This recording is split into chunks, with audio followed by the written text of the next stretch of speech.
Muy buenas tardes, muy buenas noches, qué gusto saludarlos y darle la bienvenida.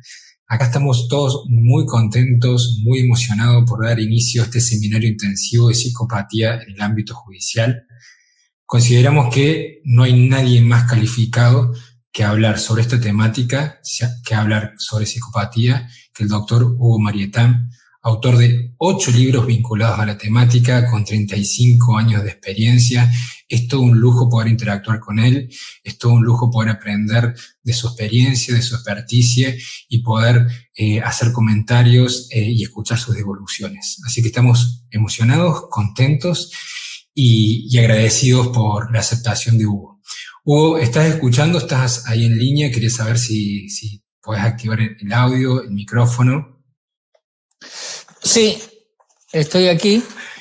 Bueno, primero agradecerle a Federico, a Gabriel y a María José el hecho de que hayan organizado esta maravilla, que es estar juntos tratando este tema, ¿no, Federico?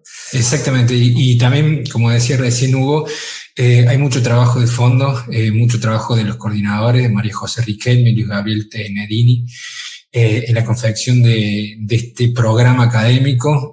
Como decía recién, Hugo pidió algo diferente, pidió que no tener que repetir siempre lo mismo, por eso tiene material de lectura, tienen videos adicionales y vamos a interactuar sobre casuística, tal como nos comentabas, Hugo, ¿no es así? Sí, el interés mío básicamente es que las personas que están asistiendo, que nos regalan su tiempo, porque eso también es importante recalcarlo, puedan interactuar, ¿no es cierto?, conmigo, más que yo haga una conferencia explicando las cosas básicas. Por eso le pedí a María José y a Gabriel que pudieran difundir, ¿no es cierto?, el material previo para que la gente viniese a estos encuentros ya con las nociones básicas por lo menos leídas. Lógicamente, después de que hablemos de este caso que hoy nos va a convocar, después habrá un momento para que ustedes hagan las preguntas que deseen. Exactamente, te cuento, Hugo, de que realmente entre los asistentes, que somos cerca de 250 personas, hay profesionales muy calificados como Mario Vignolo, psiquiatra, médico forense, Marcela Escarafía, Rocío Calvo y una gran cantidad de nombres, que para una lista que, pese a su gran trayectoria y reconocimiento que tiene en el medio, quieren seguir formándose, y bueno, y eso habla muy bien también de tu trabajo. Sí, pero eso es meritorio, realmente, disculpen la palabra que no está tan mal calificada ahora, eso es muy meritorio porque nosotros los profesionales hasta el último día nosotros seguimos perfeccionándonos, ¿no? Y esos son ejemplos de muchos psiquiatras, muchos investigadores. En este momento recuerdo a Llopis, un español, un psiquiatra español muy importante, ha escrito un libro muy calificado, que estaba ya moribundo, ¿no? Entonces empieza a farfullar, se acerca el hijo a ver qué quería decir el Llopis, ¿no? Y dice, tendríamos que haber empezado con Heráclito y Parménides. O sea que uno no termina, ¿no es cierto?, de aprender. No termina nunca de aprender, pero lo importante es estar predispuesto, tener conocimientos con humildad y sabiendo que siempre uno puede seguir aprendiendo, estar desde el saber. Así que cuando vos quieras, Hugo, yo te dejo la audiencia y estoy atento a si querés hacer una introducción del video que vamos a pasar del caso. Sí. Bueno, cómo no, sí. En este aprender es un ida y vuelta, porque está bien, en este momento a mí me tocó estar de este lado, ¿sí?, dando la charla, ¿sí?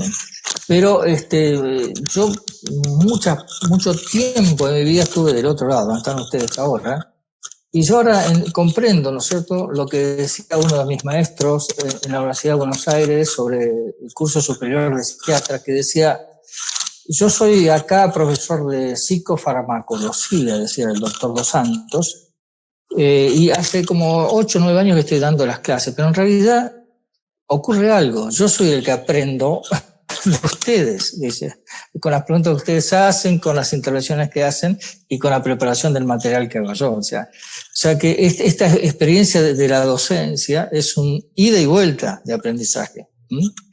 Hoy yo quise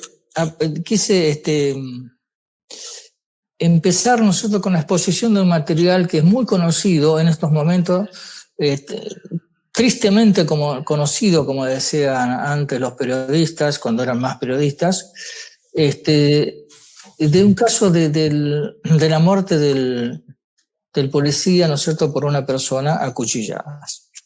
Pero quería analizarlo bien, porque como yo sé que hay muchas personas del ambiente judicial, creo que la visión que puedo aportar sobre ese caso puede ser útil, ¿no? Puede ser útil.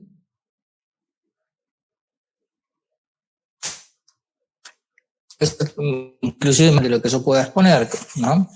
Pero quería empezar con ese material. Yo le voy a pedir, por favor, que presten mucha atención, aunque ya es un video muy pasado en estos últimos días, quiero que presten mucha atención a los detalles, porque después vamos a hablar sobre los detalles y eso después nos va a servir para entroncar con el concepto de la psicopatía.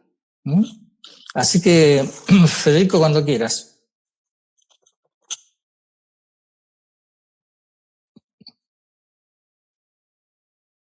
Fíjense que ahí está en una plaza pública.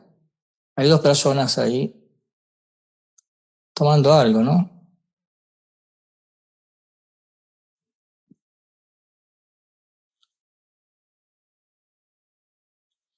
Ahí vienen los policías que lo vienen siguiendo en realidad, porque bueno, estaba haciendo algunas perturbaciones antes. ¿Qué tiene ahí? Un cuchillo, ¿no?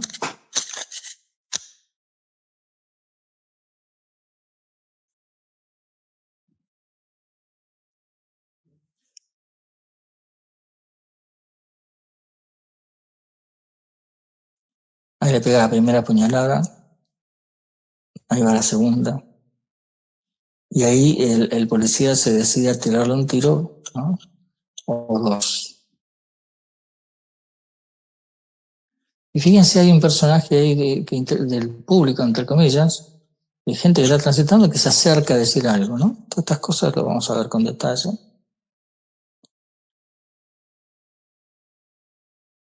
Bueno, observemos esto, ¿no? Acá hay una persona, ¿no? Una persona, vamos a distinguir los distintos momentos, lo que vemos, ¿no? No importa si después esto, a través de los comentarios o excavar la información, nosotros surgen más datos, pero observemos esto. Hay una persona, ¿no es cierto?, que está parada, ¿no? Está al costado, hay dos personas tomando algo, ¿no es cierto?, y él está como diciendo algo, ¿sí? Como hablando, ¿no?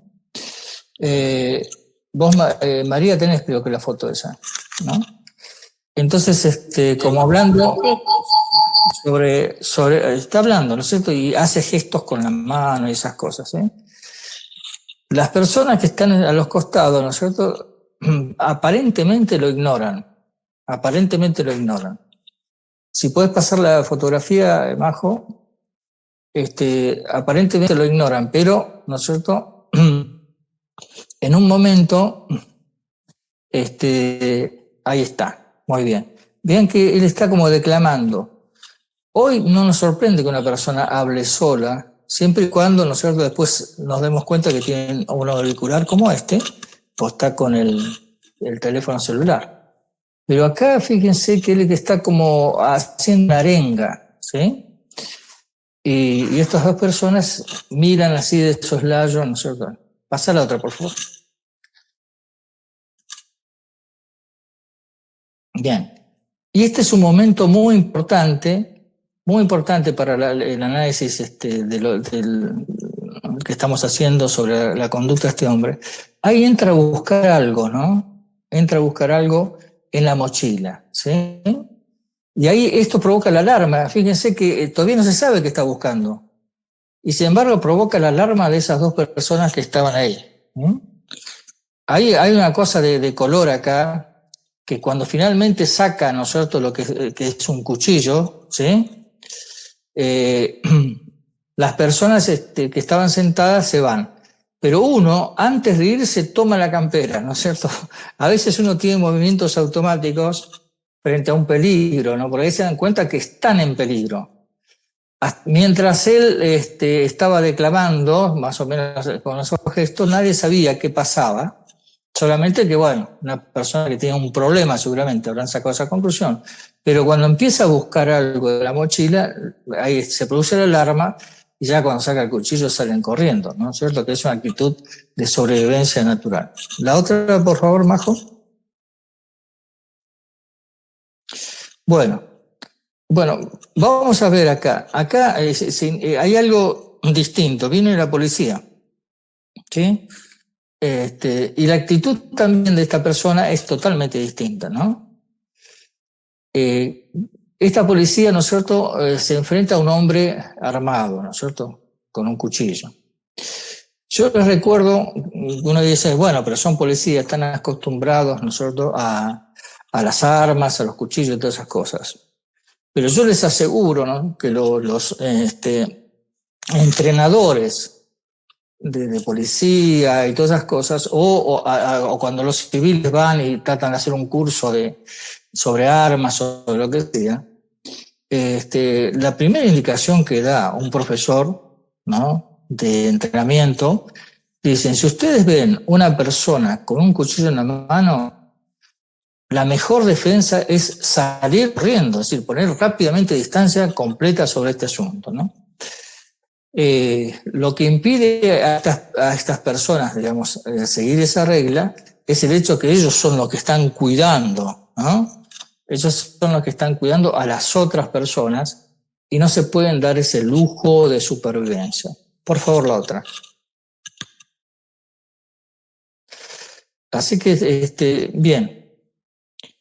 Acá vemos, ¿no es cierto?, cuando este hombre, ¿no es cierto?, que está declamando, lanzan, ¿no?, se lanza al ataque. Fíjense la actitud, la postura corporal, es una embestida, ¿sí? Es una embestida. No es algo, digamos, que no es una carrera, no es un pasos aligerados, no, es una embestida, ¿no? Cuchillo en mano contra un policía. De los dos, elige a uno, ¿sí? Y fíjense que el otro está un poco más cerca. Sin embargo, elige a uno y lo embiste en sentido de animal, como que un toro embiste, ¿no es cierto?, al torero, ¿no? Esa postura de ataque contra un hombre que está armado, que eso también tenemos que tomarlo en cuenta, ¿no? Este hombre con un cuchillo enfrenta a un hombre que está armado, ¿sí? Por favor, la otra.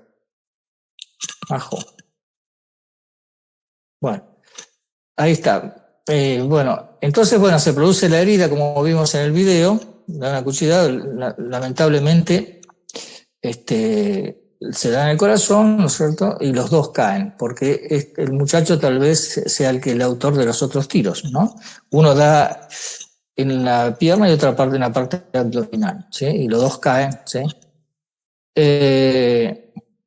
Pero fíjense este detalle, ¿sí? Ese cuchillo está envuelto y es el que sacó de la mochila. Esto indica cierto cuidado del agresor, por ahora vamos a decirle agresor, ¿no es cierto?, para consigo mismo, ¿no? Porque cuando uno coloca un cuchillo en una mochila, el cuchillo está afilado, y si por casualidad necesita algo de la mochila, al meter la mano en la mochila y estar al descubierto la hoja, se corta. Para evitar eso, ¿no es cierto?, se pone un papel que evita el corte, ¿sí? Bueno, esto indica premeditación, indica preparación, y indica cierto cuidado sobre sí mismo. ¿Sí? Este hombre, ¿no es cierto?, sabía lo que iba a hacer y se preparó, ¿sí?, para eso. Y después, el otro hecho que comentamos antes, de enfrentarse a un a la posibilidad de fuego de la policía, que eran 2 policías, y no importarle eso, no le importó eso. Lo que él quería, ¿no es cierto?, es matar a ese policía, herirlo y matarlo, ¿no es cierto? Y avanza. Es más, él siente el tiro en la pierna, pero no importa. La adrenalina que tiene es tal, ¿no es cierto?, que sigue avanzando hasta darle las otras 2 o 3 puñaladas que le dio.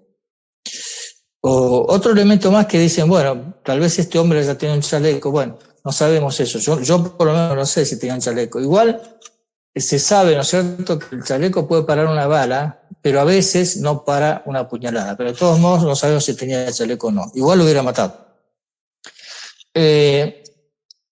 También está el otro elemento, ¿no es cierto?, de la embestida. Él tenía, ¿no es cierto?, en estas condiciones una fuerza generada por la convicción y la voluntad y la preparación de todo su cuerpo, ¿no es cierto?, a lograr el objetivo, cueste lo que cueste, incluso si costaba la propia vida de él. Tenía su objetivo, quería lograr algo, ¿sí? Y no importaba el costo. Y eso es lo que pasó, que han muerto los 2, ¿no? La otra, por favor. Bien, acá un signo interesante, muy interesante. Acá hay, como si pueden observar un poquito, hay una cruz, ¿no? Un elemento religioso, ahí en la posición 6, ¿sí? Que también está ahí en la escena del crimen, al lado de los casquillos que se encontraron en el pavimento, y está esta cosa religiosa, muy importante, ¿sí?, para nosotros los psiquiatras, ¿sí? O sea que acá había una intensa convicción, ¿no es cierto?, de tipo religioso. Algo pasaba ahí, ¿sí? Por favor, la otra.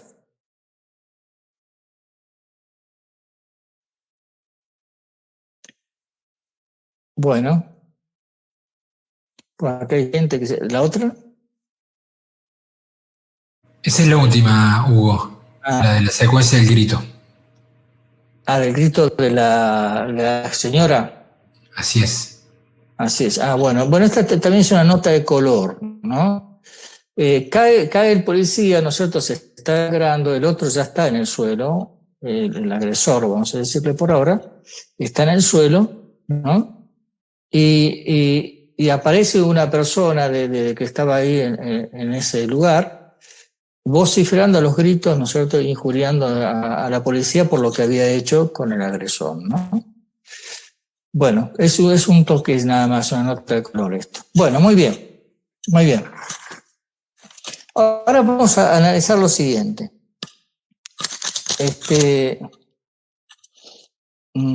Bueno, esto nos dan los hechos. Si nosotros miramos esto así como está, en frío, decimos, se preparó para matar, llevó un arma hábil, ¿no?, para matar. La envolvió, detalle impresionante, la envolvió para no cortarse él. Se preservaba y llevaba para matar, ¿sí? Es un hecho netamente doloso que termina en un crimen, ¿sí? Hasta ahí indica que este hombre tenía una capacidad de razonamiento adecuada para lograr su logro, ¿sí? Que se preparó y en el momento del ataque lo ejecutó, y encima lo ejecutó con precisión.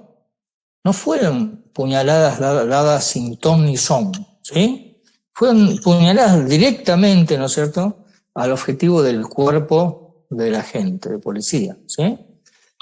Si miramos todo eso en esa secuencia fríamente, ¿no?, vemos que es un asesino, ¿sí? Es un asesino que, bueno, fue y mató a un policía, ¿sí?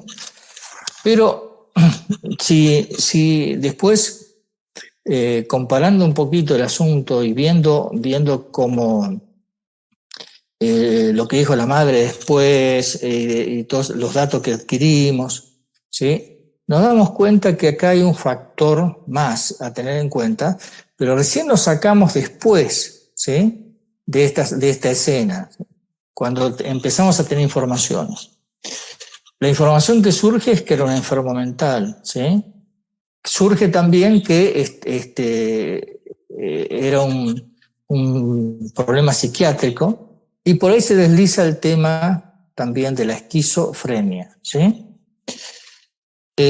Con esa información ya el tema cambia, se abre el abanico, un abanico distinto, ¿no?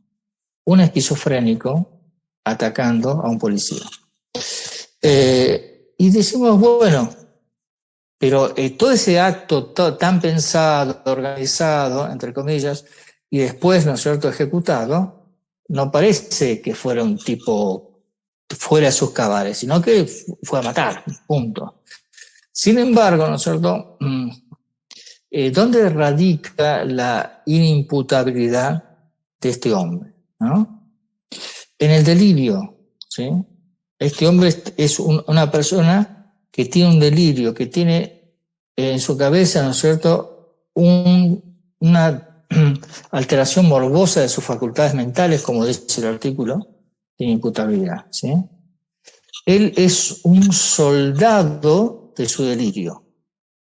Por eso es que si el delirio le dijo, y me hago cargo de la palabra dijo, porque el esquizofrénico, ¿no?, suele escuchar voces, ¿sí?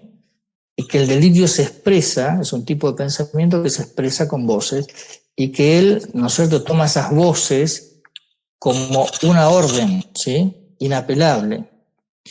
Y tiene una convicción absolutamente imposible de desauditar. Si tuvo la orden de salir a matar, 1, 2, seleccionando, salir a matar no a personas en general, porque estaban esos dos personas que estaban al lado de él mientras él estaba declamando, ¿sí? Hubiera matado ahí. Si el objetivo era matar, hubiera matado a esas dos personas que estaban sentadas tomando un café, ¿sí? Pero no. Esperó la situación, ¿no es cierto?, de que aparecen estos policías. ¿Por qué digo esperó? Porque él tenía el cuchillo en la mochila y lo saca cuando ve que vienen los policías corriendo, ¿sí? Y de los policías elige a uno. O sea que dentro del delirio, él tiene una orden, matar a un policía, vamos a poner, ¿no? Y dentro del delirio, ¿sí?, él va ejecutando una acción tras otra que da la apariencia, ¿no?, de ser algo hecho con claridad y lucidez. Pero, dado que está siendo motivado por la psicosis, comúnmente llamada, a veces mal llamada locura, ¿no?, pero por la psicosis, entonces ahí, ¿no es cierto?, la descripción de este caso da un giro completo, ¿sí? Bien, entonces tenemos que un psicótico mata a un policía, ¿sí? Y algunos se preguntarán, ¿pero cómo? Eran dos policías. Y algunos dicen, bueno, tal vez había otros dos de la ciudad también en la misma escena, ¿sí? Pero, ¿y por qué no hicieron alguna maniobra de esas que se ven en películas, atacan con cuchillos, hacen otras cosas, ¿no? Porque acá estaba imbuido, ¿no es cierto?, de una forma de ataque que fue imparable. No lo hubieran podido parar, 2, ni 3, ni 4, ¿sí? A menos que hubiera 2 o 3 heridos ahí, ¿no?, a las cuchilladas de esta gente, de este hombre, ¿sí?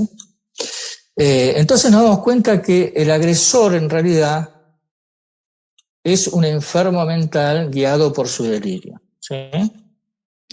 Y yo estoy seguro que ahora preguntan algunos, que están preguntándose,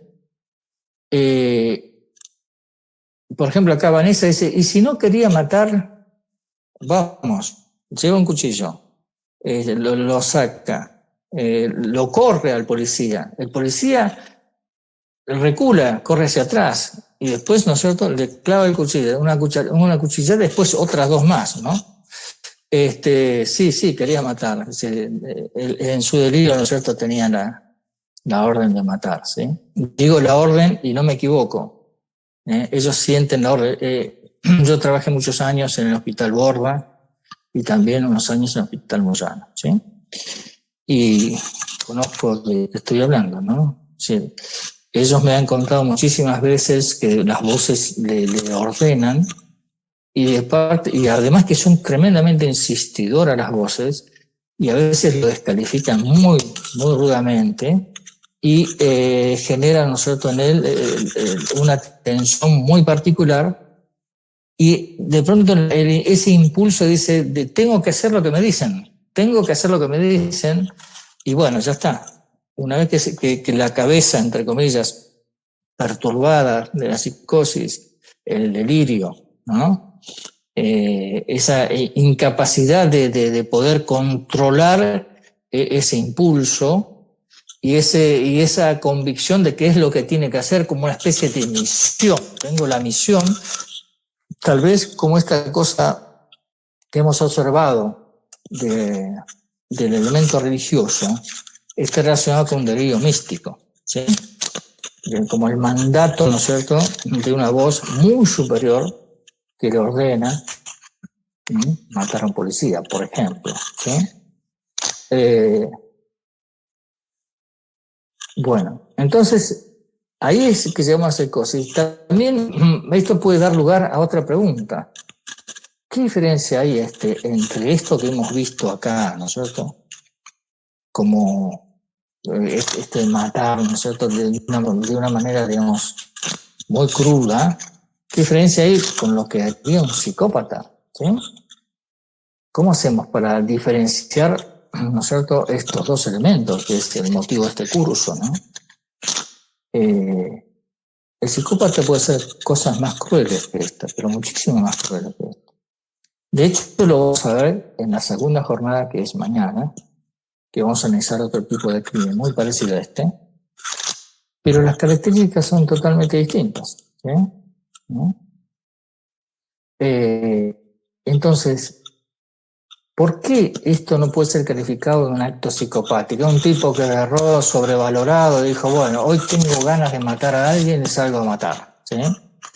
Porque me gusta, quiero sentir esa sensación de que estoy matando a una persona que podría, digamos, que figura en el artículo 80 como matar por placer, ¿no? ¿Por qué no es eso? El psicópata está pegado, ¿no es cierto?, al piso de la realidad. Este hombre, ¿no es cierto?, está pegado a su delirio, ¿no? El delirio lo guía. Al psicópata lo guía, ¿no es cierto?, sus necesidades especiales. Por ejemplo, vamos a poner de un psicópata que su necesidad especial sea matar. Lo guía su necesidad especial de matar, pero también está con sus pies en la tierra. Una característica importante del psicópata, que el psicópata disfruta de la violación, de la estafa, de matar, de lo que sea, ¿no? Y después quiere zafar, ¿no es cierto?, del hecho en sí. Él se preserva, porque su ego es enorme, ¿sí? No quiere morir, no quiere que lo maten, ¿sí? Y además, siempre tiene un ejercicio de la astucia que le permite, digamos, realizar su acto negativo y zafar de eso de alguna forma, ¿no? Todo esto lo vamos a ir abundando, ¿no es cierto?, a medida que vaya evolucionando el curso. Pero un psicópata no se hubiera enfrentado a un policía armado y él con un puñal. No lo hubiera hecho. Si quería matar a un policía, hubiera encontrado la manera de matarlo a traición, sin que el otro pueda sacar el arma, ¿no? ¿Sí? Y zafar huir de ahí como para que no lo agarren, ¿no? Fue hacer lo que tenía que hacer. Es un soldado del delirio. Él tiene que hacer lo que le ordenan las voces, ¿sí? Y está su capacidad de pegarse a la realidad está totalmente despegado de la realidad. Está siguiendo, ¿no es cierto?, lo que emite el delirio. Y es una persona altamente peligrosa, ¿sí? Bien, dicho esto, vamos a pasar a la otra mirada, ¿no es cierto? ¿Qué le pasó a Hugo, sí. discúlpame que te interrumpa. Vos sabés que el movimiento que estás haciendo con tu rostro más que nada hace rozar el micrófono con tu camisa y hace un ruido. Ahí, exactamente. Para que tengas en cuenta nomás con el movimiento. A lo mejor, a ver, eso nomás. Ahí está. Ahí está, dale. Bueno, entonces vamos a ver la otra mirada. ¿Por qué este hombre, el policía, ¿no es cierto?, recula? ¿Por qué no lo mata? Bueno, esas son cuestiones relacionadas con las normativas de seguridad imperantes, ¿no? Eso yo ahí no me meto porque no es mi trabajo, ¿sí? Pero sí hay otra cosa más. ¿Por qué la persona esta, ¿no es cierto?, estaba haciendo esa proclama de delirio, estaba absolutamente, uno se da cuenta en 2 segundos como psiquiatra que este hombre no estaba medicado en absoluto y que estaba en un proceso de incentivación de su psicosis, de exacerbación de sus elementos de la producción psicótica que nosotros conocemos como brote o episodios psicóticos, dicen algunos, ¿no? Como brote, es decir, una persona que no tiene ningún tipo de control sobre amortiguar, ¿no es cierto?, el efecto del delirio. Porque el esquizofrénico suele delirar, ¿no es cierto?, y tener una cabeza por fuera de la realidad durante casi toda su vida.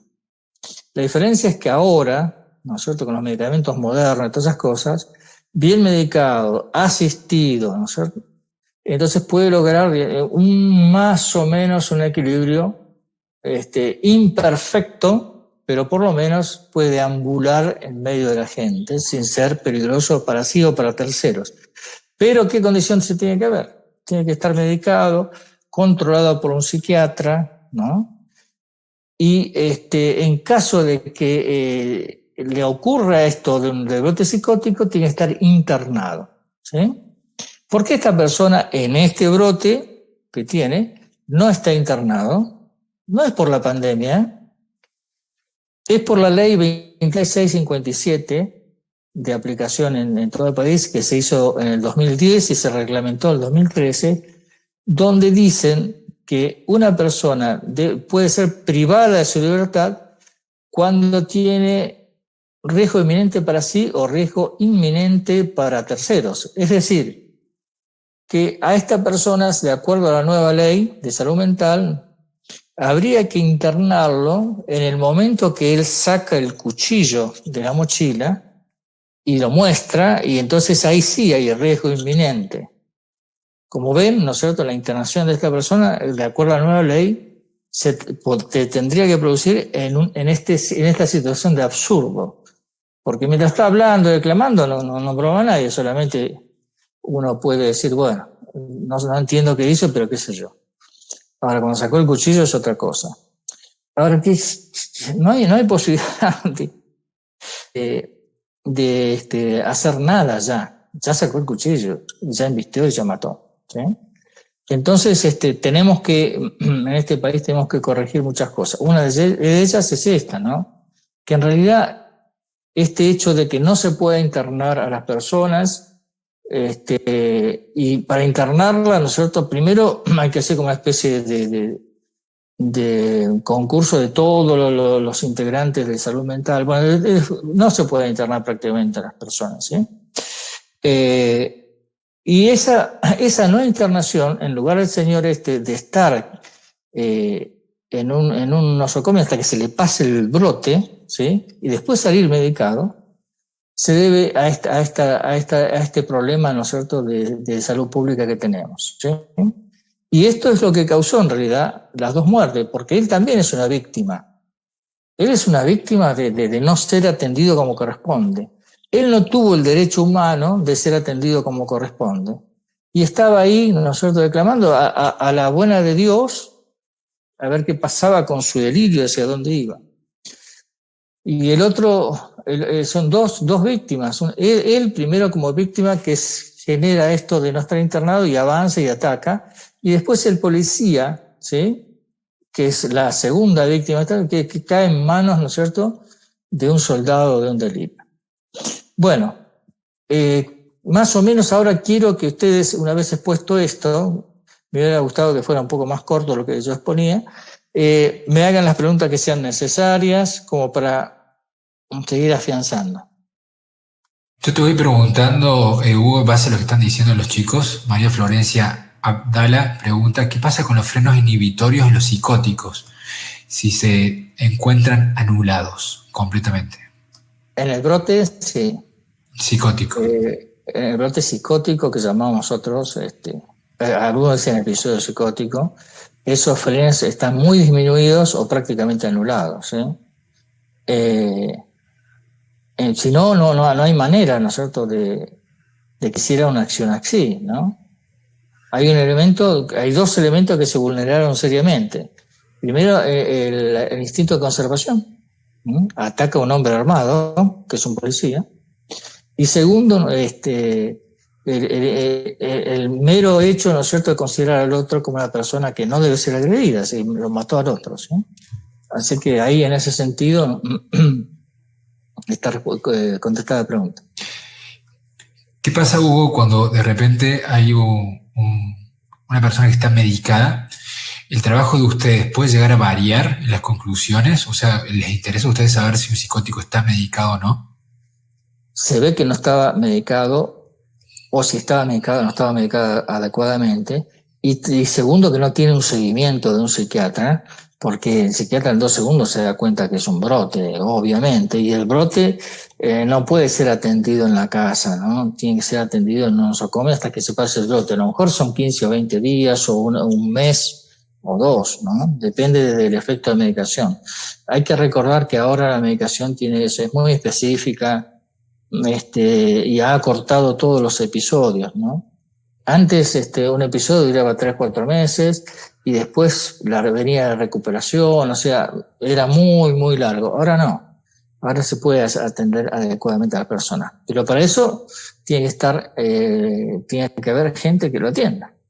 Claro, porque yo de repente me estoy imaginando qué pasa si esta persona no hubiera fallecido, ¿sí? El agresor. No, si no hubiera agresivo, entonces la gente, hay ciertas personas que se le mueven las antenitas y dice, me parece que hay que internarlo. Y ahí, ¿no es cierto?, lo internan, por supuesto lo atiende como corresponde, porque es un enfermo. Y es un enfermo que no tiene el juicio adecuado, ni tiene un control de sus impulsos, ¿sí? Y entonces es un enfermo, no podemos imputarle nada, decir, asesino, no, señores, es un enfermo, ¿no? Y está ahí un poco por causa de que ya expliqué, ¿no? De un mal manejo de la situación, de cómo internar, a quién internar y por qué.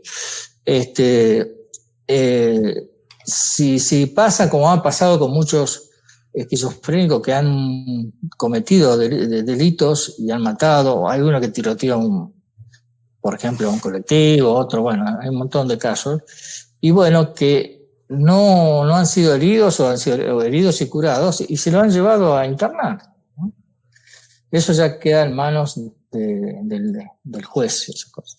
Y que una de las diferencias también con el psicópata, que el tema de la enfermedad. El psicópata no es un enfermo. Por eso mismo, hay una diferenciación allí. Claro, enorme, ¿no es cierto? El psicópata tiene el control total, ¿no es cierto?, de su psiquis y sabe qué está haciendo y por qué lo está haciendo, ¿no? Y además no tiene perturbado su juicio, ¿no? No es un enfermo para nada. Él si hace algo lo quiere hacer, Fíjate, Hugo, que relaciona eso y pensando en una investigación criminal, en el eventual caso de que esta persona no haya fallecido, hay que analizar todos estos actos previos a la agresión. Y Rubén Leonardo Cazón pregunta si los comensales, transeúntes o policías oyeron algún discurso que se considere delirante antes del ataque. A mí me parece que la gente que estaba ahí al lado de él dijeron algo parecido. además, más o menos trascendido, porque ya entramos en tema que se llama, que es mucho más débil, que son los trascendidos. ¿Sí? Hay trascendidos que dicen que ya venía haciendo declamaciones de su delirio, por eso algunas personas, algún policía lo estaba siguiendo, incluso, todo ese tipo de cosas, sí. Y después está este asunto de que sí, que otros testigos dijeron que no se entendía lo que estaba diciendo, pero a veces gritaba, ¿no? Gritaba con una actitud, ¿no es cierto?, discordante completamente.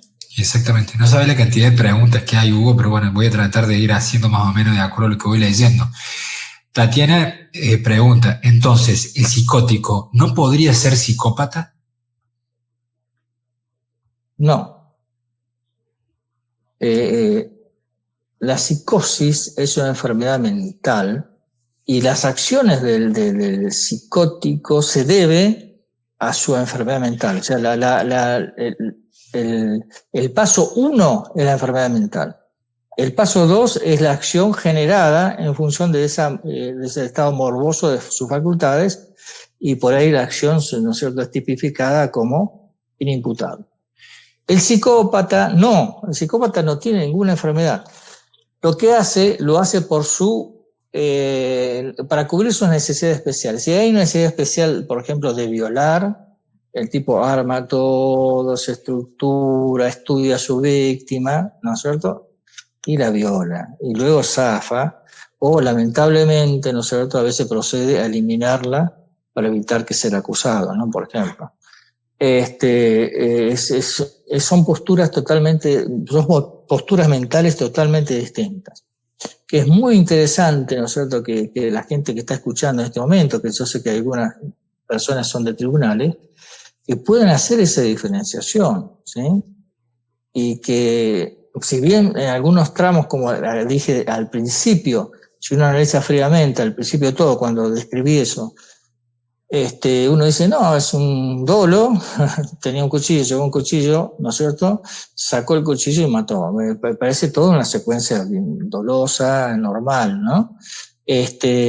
Normal para el tema crimen, para los estudiantes de criminología. Pero este hecho, ¿no es cierto?, de que tenga un delirio previo es lo que hace totalmente distinto todo. Vos fíjate, Hugo, que hay consideraciones también de los asistentes, hablando del tema del delirio y de los efectos que, bueno, cómo lo demuestra.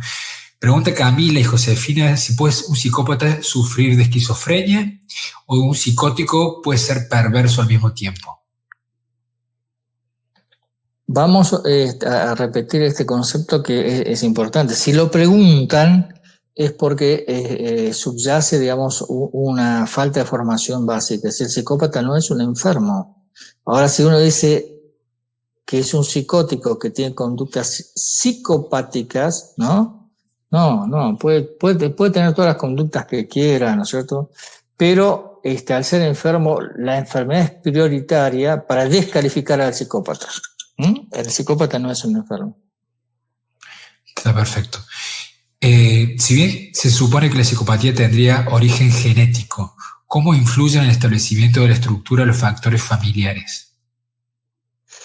Bueno, nosotros los que estudiamos este caso durante tanto tiempo y están en contacto con tanta gente que estudia lo mismo en otros países, sospechamos su origen genético, que ese es, digamos, desde el punto de vista científico estricto, hay que decirlo así, sospechamos de su origen genético, no en sentido hereditario del término, porque yo en todos estos años que trabajo sobre psicopatía,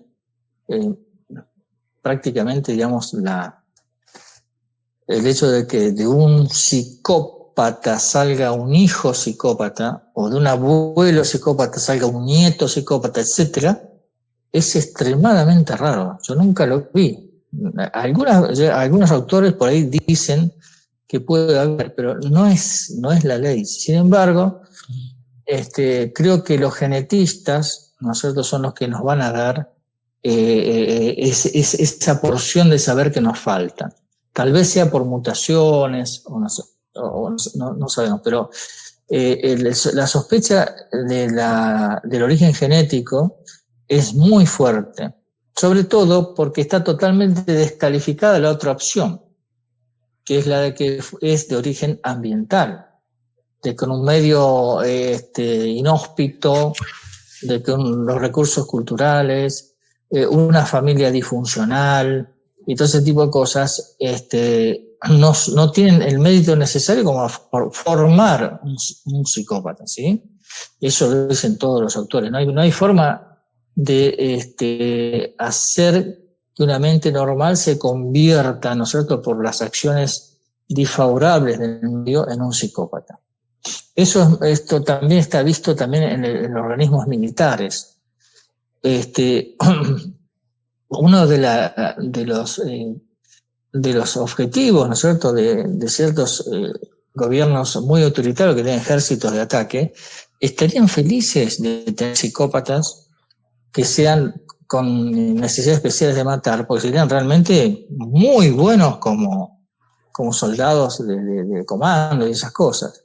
Y no lo pueden lograr, pueden adoctrinarlo, pueden, digamos, hacerle, digamos, una lavadita de cabeza con respecto al hecho de matar el dispositivo, está matando por la patria, etcétera, etcétera, pero no pueden formar un psicópata. Y ellos mismos detectan al psicópata dentro de ellos, que son homicidas, ¿no? Pueden detectar perfectamente al psicópata que hace lo mismo que ellos, matar, pero de una manera distinta, dicen ellos, ¿no? Y es más, ellos le tienen miedo, los propios soldados aguerridos, marines, todas esas cosas, tienen miedo al psicópata, ¿sí? Eso se grafica en una película ilustrativa, que es donde se ve, ¿no es cierto?, esto que estoy comentando, pero como película, pero en realidad, ¿no es cierto?, son informaciones que nosotros tenemos de las fuerzas militares, o los policías, ¿no? Los policías detectan quién es el policía de alma, el policía, ¿no?, del psicópata. ¿Se puede llegar a dar que un psicópata finja alguna enfermedad, como ser un psicótico, por ejemplo, y que pueda engañar a un perito? Eso es de todos los días.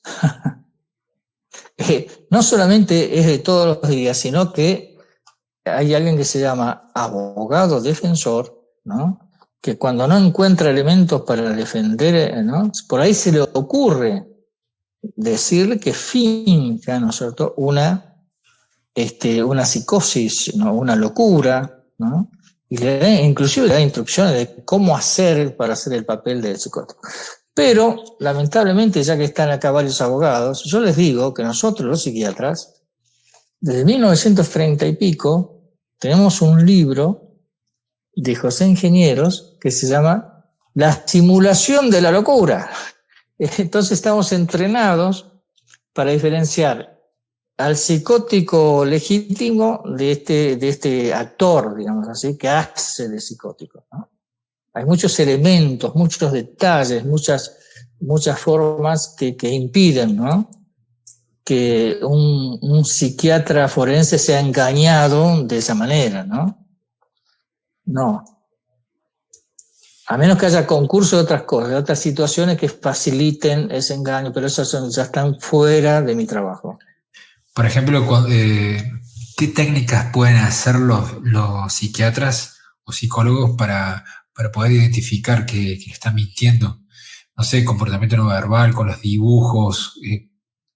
No, los test acá, los test donde el psicópata tiene que dibujar, tiene que hablar, tiene que contestar preguntas, tiene que contestar situaciones. Está esta situación, ¿usted qué haría?, ¿no? Todo eso no sirve para nada porque el psicópata es un mentiroso, es más, diría que es un artista de la mentira. Y va a mentir horriblemente, va a hacer algo que no es válido. Un mentiroso que responde a una pregunta no es válido, ¿sí? No tiene validez. No sirven ese tipo por eso se hace descripción de las acciones del psicópata y cómo cómo hizo el delito, el cómo, la forma del delito, cómo es el tratamiento del cadáver, qué hizo con el cadáver, cómo lo hizo.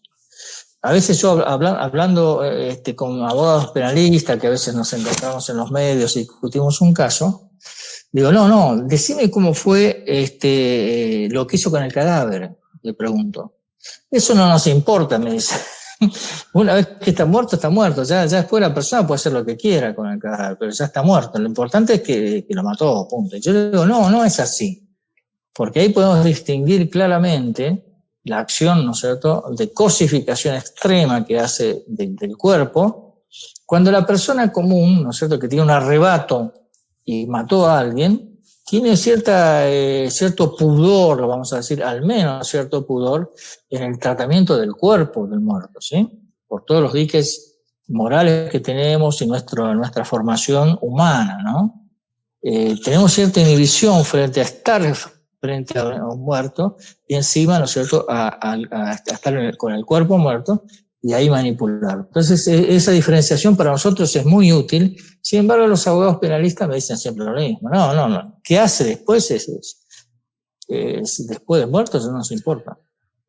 Exactamente. Te quería consultar, Hugo, acá me está pasando preguntas María José y Gabriel, sobre qué correlación existe entre el perfil de un psicópata y los trastornos límites de personalidad. Bueno, los trastornos límites de personalidad es una descripción que fue hecha hace bastantes años y que todavía no terminó de cerrar. Justamente ayer, una psiquiatra muy reconocida en el interior, que trata de temas de este tipo de problemática de trastorno, límite de personalidad y muchas otras cosas, pero básicamente ella va a dar unas charlas donde dice, ¿tiene aún vigencia el trastorno límite de personalidad? Sí, es un cuadro, digamos, que todavía no tiene el consenso completo, como por ejemplo la esquizofrenia, la demencia, los distintos tipos de depresiones, y esos cuadros que están consolidados y consensuados. Mira vos. Ahí Gisela hace una pregunta que a lo mejor da mucho para hablar, pero bueno, a ver qué opinas vos. Entendiendo que la psicopatía es una forma de ser, pero que a su vez algunas personalidades pueden tener rasgos similares a los psicopáticos, ¿cuáles serían los parámetros para un diagnóstico diferencial? El psicópata es una integridad, es una manera de ser, es algo íntegro, ¿sí? A pesar de que es un enorme simulador, ¿sí? A veces hay personas que están 20, 30 años con un psicópata y no tienen la menor idea de con quién están, ¿sí? Hay jefes, ¿no es cierto?, que son psicópatas y la gente lo toma, bueno, tiene algunas cositas raras y esas cosas, ¿sí? Pero punto.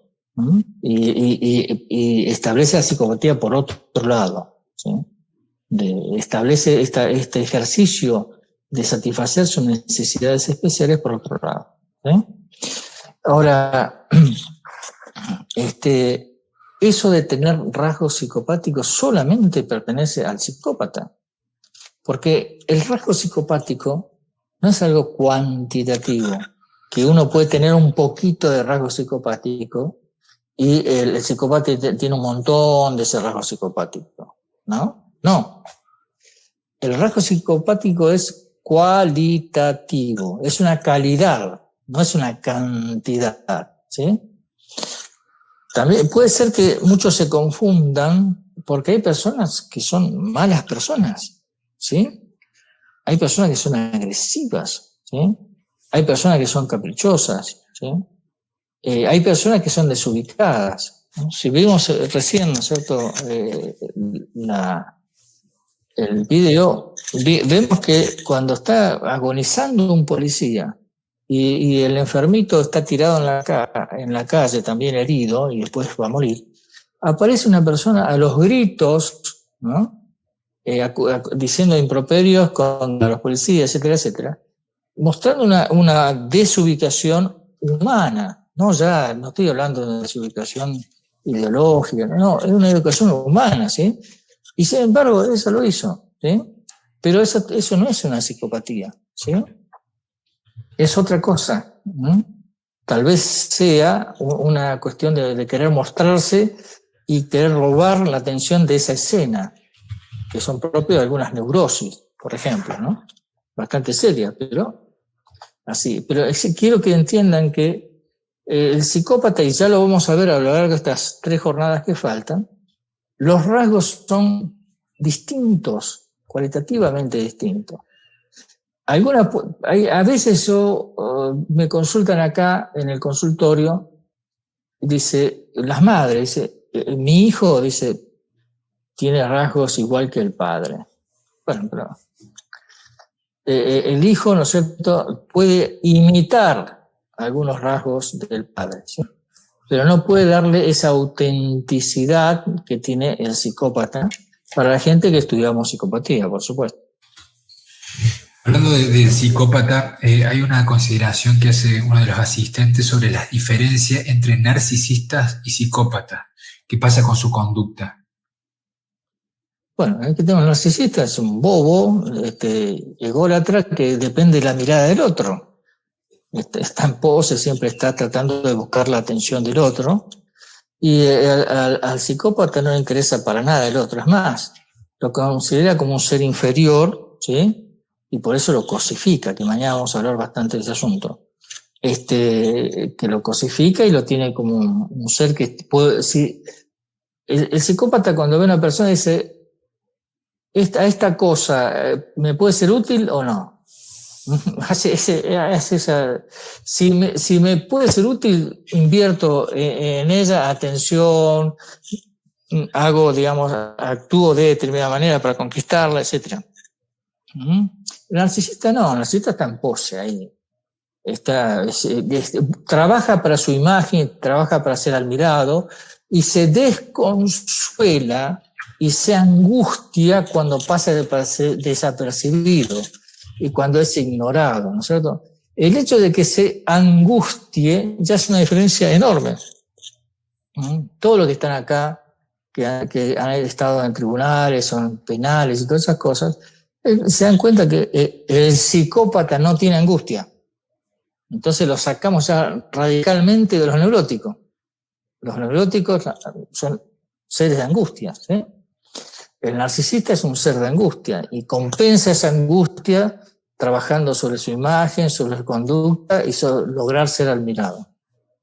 Como ven, no tiene nada que ver el narcisista con el neurótico. Yo entiendo esta pregunta porque hay muchos canales de YouTube y esas cosas que confunden horriblemente el narcisismo con es decir, al psicópata le dicen narcisista y no tienen nada que ver, ¿sí? Hugo, te quiero consultar algo, una duda que yo tengo. Del hecho que vimos recién, ¿vos considerás que hay 2 víctimas? Sí, son 2 víctimas. La persona que no fue atendida correctamente, que se ha vulnerado su derecho humano, porque hay una ley, ¿no es cierto?, que impidió que él ejerciera su derecho humano de ser atendido como un pacientito que es, ¿no es cierto?, y murió, ¿no es cierto?, porque no fue atendido, no fue internado adecuadamente y no fue tratado adecuadamente. Y el otro muchacho, ¿no es cierto?, que es agente de policía y que fue muerto en función de esta relación, ¿no es cierto?, de que este hombre no fue atendido y el delirio le ordenó matar. Porque yo te hago esa pregunta con trampa, porque si nosotros tenemos 2 víctimas, ¿cómo solucionamos esta controversia? Tiene que haber un culpable, no pueden ser todos víctimas. Vos estabas haciendo referencia a la ley, pero ¿cómo hacemos para cambiar eso? O sea, ¿cuáles son los pasos que tengo que seguir para que no vuelva a suceder algo así?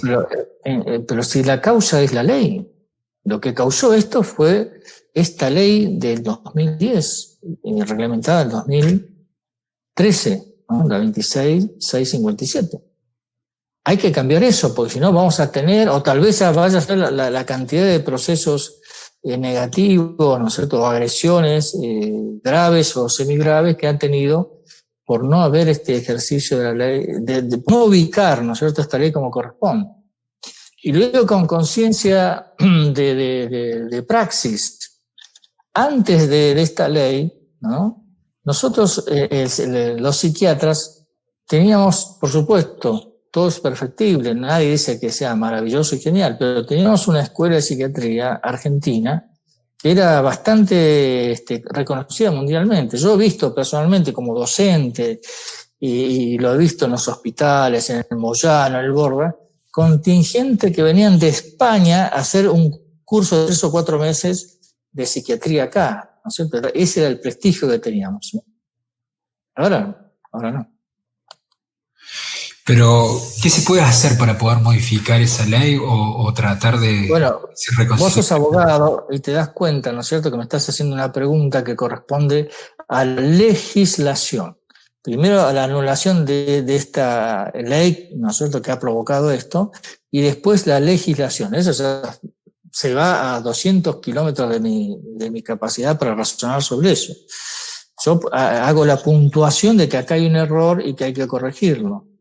Más que eso es mi trabajo. Sí, pero yo creo que la influencia que uno puede tener en los medios hace ruido para que empiecen a entender estos puntos. Porque, bueno, yo te escuchaba a vos en los medios periodísticos haciendo referencia a lo que estás diciendo ahora, y yo creo que son los primeros pasos para que la gente ponga atención en esto, que hay que modificarlo. Pero ustedes, los abogados y los legisladores que están escuchando, y los jueces que están escuchando esto, pueden hacer un poquito de manifestar por lo menos la inquietud de que, pero que este psiquiatra tiene razón y hay que modificar la ley.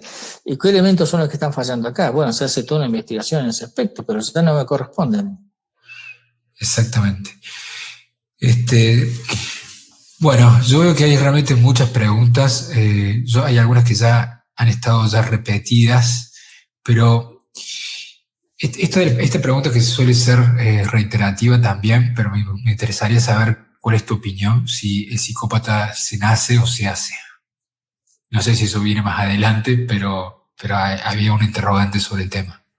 Pero eso ya lo dijimos, ¿no es cierto? Que lo ambiental no fabrica un psicópata, o sea que no se hace, sería. No puede formarse un psicópata. Hay muchísimos ejemplos, madres y padres que crían a 4 o 5 hijos, ¿no? Misma escuela, mismo tratamiento, etcétera, etcétera. Mismo medio social, con suficiencia, ¿no es cierto?, de atención, de salud, de alimentación, de todo lo que quiera. Y sin embargo, uno es un psicópata. ¿Y por qué los otros 4 no son psicópatas? Y al revés, vamos a poner la parte disfavorable. Una persona que vive con medios precarios, con una infancia carenciada y agresiva, ¿no? Esas cosas. ¿Por qué ese muchacho no es un psicópata? ¿Por qué no sale un psicópata de ahí? ¿Sí? No sale un psicópata de ahí. ¿Sí? Increíble. Ahí María José te va a hacer una consulta que está vinculada un poco a la experiencia. No sé si estás escuchando, María José, ahí, si querés activar el micrófono. Hola, ¿sí? ¿Me escuchan? Sí, te escucho bien. Bueno, por ahí buenas noches, yo soy María José Riquelme, yo soy psiquiatra, soy médica legista y soy psiquiatra forense. Por ahí hemos hablado un poco, digamos, con mis compañeros, con los peritos, acerca de esto de la psicopatía y qué pasa, por ejemplo, en el caso del consumo de sustancias, ¿no es cierto? Y por ahí en la cuestión de los estados de inconsciencia, ¿no? ¿Qué pasa si nosotros detectamos la cuestión, digamos, que es un psicópata? ¿Qué pasa en estos casos? ¿Qué posicionamiento podemos llegar a tener? El psicópata tiene sus puntos vulnerables, ¿sí? Eso lo vamos a abundar después. Uno es el de la frustración, cuando intenta algo y no puede conseguirlo. Ahí hay una desorganización de su muy controlada psiquis, ¿sí? Muy controlada psiquis. El psicópata es un tipo autocontrolado fuertemente.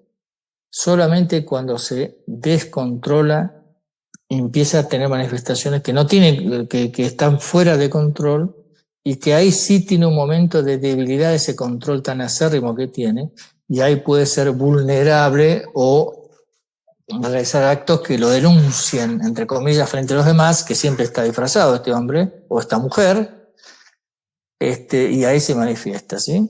Con respecto, el otro elemento, ¿no es cierto?, que he observado, que es una cuestión personal, de trabajo, de investigación, en esto de la psicopatía, es que ellos me dicen,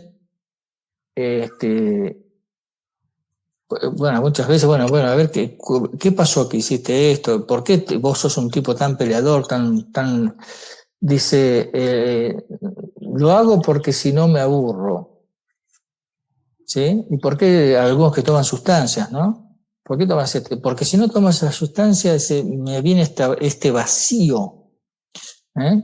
No el vacío en sentido existencial del término, no el vacío que produce después la angustia, no ese vacío. Es algo mucho más pregnante para él y que eso lo domina. Entonces sale del vacío, ya estamos entrando realmente muy específico esto, sale del vacío generando él adrenalina. La genera a través de la discusión, de la pelea, de estar...